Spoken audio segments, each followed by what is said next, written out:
মাঝে মাঝে ভীষণ ক্লান্ত লাগে, সুখে না অসুখে ঠিক জানি না। হাঁফিয়ে উঠছে খুব, ইচ্ছে করে সমুদ্রের পাড়ে কিংবা পাহাড়ের চূড়ায় হারিয়ে যাই।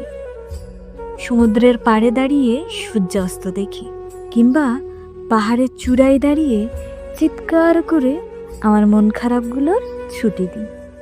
তার হয় না, মধ্যবিত্তের ভীষ্ণতা মিশে যায় জীবনের নানা সীমাবদ্ধতায়। এত সবের ভিড়েও কখনো কখনো জীবনটাকে বোঝা মনে হয়। কেমন যেন কোনো কিছুতেই টান নেই, সব কিছু থেকেই আগ্রহ হারিয়ে যাচ্ছে আস্তে আস্তে।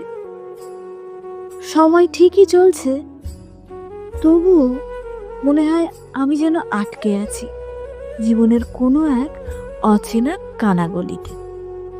জীবন এমন একটা নড়বড়ে সিচুয়েশনে আছি যেখানে এক প্রহর আনন্দে কাটলে এক ঋতু কেটে যায় বিষণ্ণতায়।